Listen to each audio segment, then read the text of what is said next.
E aí, queridos, beleza? Mais uns Entretas, não demorei 3 meses para repetir um programa, para fazer um programa novo.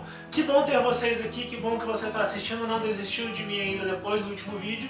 E hoje a gente vai falar sobre as prisões cautelares. Eu sei que você conhece alguém que é mais reacionário, e reacionário não no sentido de esquerda, direita, esquece PSDB e PT, mas aquela pessoa que investe mais, que gosta mais de um Estado no opressor, de uma polícia mais forte, que vive falando que a polícia prende, a justiça solta, os juízes estão todos errados, os juízes são comunistas, os juízes querem acabar com o Brasil. Mas não é bem assim, você sabe disso, você imagina isso, pelo menos eu acredito, eu tenho fé em você, não faz isso comigo, por favor. E hoje a gente vai falar sobre essas prisões cautelares, que tipos de prisões são essas, o que elas fazem e por que os juízes sempre mandam soltar os bandidos, as pessoas que fizeram maldade. Direto tem um caso, essa semana foi uma mulher que estava embriagada e ela atropelou e matou um ciclista, um trabalhador, se eu não me engano era um pedreiro. Volta e meia anos para trás foi o caso do Thor, filho do Ike Batista, que atropelou um rapaz na rodovia com um ciclista também. E essas pessoas são presas e logo depois elas são liberadas pela justiça para continuar suas vidas enquanto corre o processo. E toda vez que isso acontece, mesmo as reclamações do público falando que a justiça é comprada, falando que eles são liberados porque eles têm dinheiro e porque ninguém se importa com os pobres, e que se fosse um pobre ele estaria preso ainda, sendo que nem sempre é bem assim. O fato é que a justiça só obedece o que a lei diz, e a lei fala apenas 3 hipóteses de prisões cautelares. Essas 3 hipóteses são simples, são a prisão em flagrante, a prisão temporária e a prisão preventiva. Parece que está tudo auto-explicado no próprio nome, mas vamos falar um pouquinho sobre o geral antes de partir para cada uma. Para qualquer uma dessas 3 prisões, você precisa ter 2 pré-requisitos. Tem muito a ver com os 2 pré-requisitos de toda medida cautelar, que são o fumus boni iuris e o periculum in mora. Mas calma, não é bem fumus boni iuris e não é periculum in mora. O que acontece? Para qualquer medida cautelar que o juiz vai dar, ele tem que ter esses 2 pré-requisitos. O fumus boni iuris é a fumaça do bom direito. O que isso quer dizer? A possibilidade daquilo que você está pedindo realmente existir, e não só isso, não aquela possibilidade existir, mas existir um perigo e na demora do juiz dar aquela cautelar. É fácil de perceber quando existe o periculum in mora quando a gente joga numa área civil. Por exemplo, o periculum in mora acontece muito numa ação de alimentos.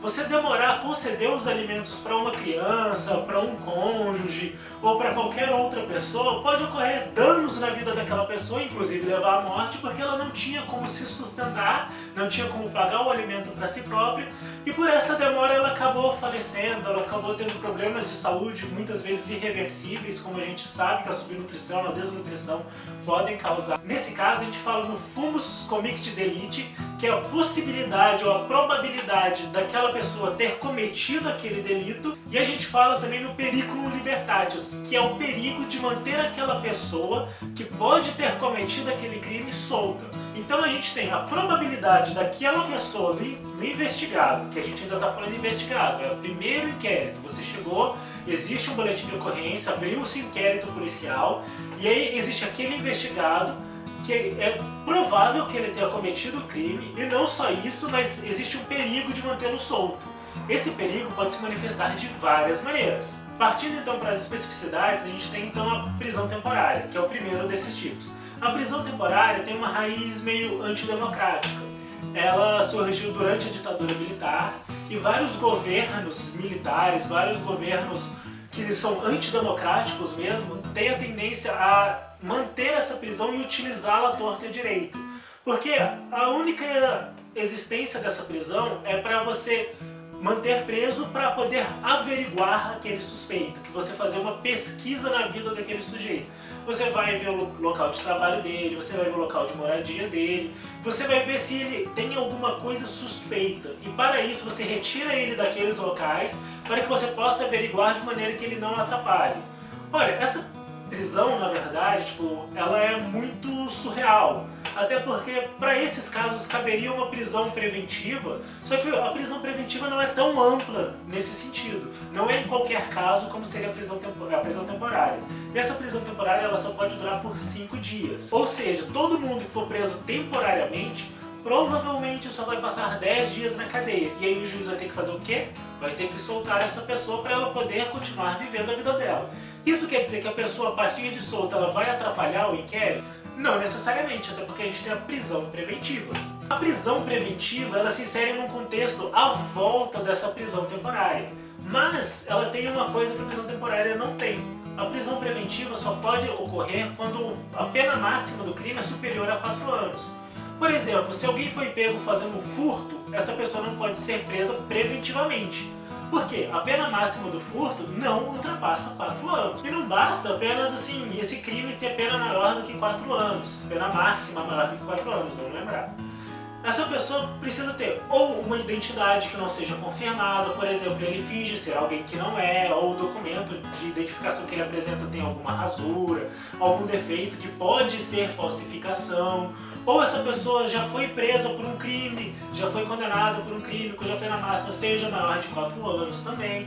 Vamos lembrar também que a possibilidade do investigado atrapalhar a investigação ou ainda ele ter cometido uma violência doméstica contra a mulher podem colaborar, ser um dos fatores que colabora para o juiz conceder a prisão temporária. Essa prisão temporária é de no máximo 30 dias, que pode ser renovada mais uma vez por 30 dias. Ou seja, se alguém for preso preventivamente, essa pessoa vai ser presa no máximo por 2 meses. Depois de 2 meses o juiz vai ter que soltar. O caso que ficou famoso dessa prisão preventiva foi do ex-governador do Distrito Federal, o Arruda, em 2010. Ficou famoso porque foi a primeira vez que um governador em exercício foi preso preventivamente para que ele não pudesse atrapalhar o inquérito, que ele poderia destruir os documentos, poderia chegar nas secretarias e acabar com todos aqueles documentos que provavam os crimes que ele teria cometido. E por fim, existe a prisão em flagrante. A prisão em flagrante, na verdade, é considerada uma medida pré-cautelar. Por quê? Vamos pensar como acontece a prisão em flagrante. A prisão em flagrante acontece ou quando a pessoa foi pega cometendo aquele crime, ou quando após uma perseguição ela foi pega com aquele fumus convicti delicti que a gente tinha falado no começo de vídeo, a grande probabilidade, elementos que indicam que tenham cometido aquele crime logo antes. Esse logo antes, na verdade, pode durar alguns dias, dependendo de como foi a perseguição policial. Então, assim, por exemplo, o cara foi pego com uma faca ensanguentada, ou tipo, tinha mancha de sangue, vestígio de sangue, e ele conhecia a vítima, e as pessoas sabiam que ele tinha algum problema com a vítima. Tudo isso ajuda para a prisão em flagrante ser concedida. A prisão em flagrante, ela serve para você colocar diante do juiz essa pessoa, e o juiz já analisar de antemão todos esses fatores e ver se ele vai considerar uma prisão cautelar, que pode ser uma temporária ou preventiva, ou não. Então vamos supor, a pessoa estava dirigindo embriagada, bateu e matou alguém. Aí a pessoa foi pega logo depois do acidente, dentro do carro ainda, embriagada, com sinais de embriaguez. Ela vai ser presa em flagrante. Depois do momento que ela for presa em flagrante, na primeira oportunidade que existir, essa pessoa vai ser apresentada para um juiz. Geralmente isso acontece logo depois, porque existem juízes de plantão nos finais de semana, nos feriados, etc, etc, etc. Então essa pessoa vai ser apresentada para o juiz. E caso não exista uma grande possibilidade da pessoa fugir, da pessoa tentar apagar as provas, poxa, por exemplo, a pessoa estava dirigindo embriagada, bateu e matou. Como que ela apagaria essas provas? Ela vai dar um sumiço no carro? Ela vai desfazer a morte? Não tem muito como você mudar essas circunstâncias. Se você não tem como mudar as circunstâncias, não tem por que manter aquela pessoa presa até o final do processo. Até porque, quando a gente começa a pensar nessas prisões cautelares ou pré-cautelares, a gente está falando que, a gente está tratando de suspeitos, de investigação.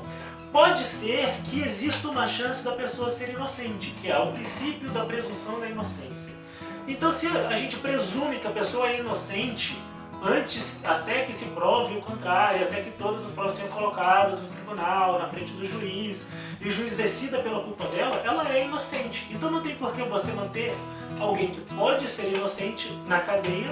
Vamos discutir, senta aí nos comentários e mete bala, galera. Espero vocês no próximo Sem Tretas e espero continuar não demorando muito para gravar os próximos vídeos. Um abraço, se você gostou, por favor, dá um sorriso pra gente. Falou, galera!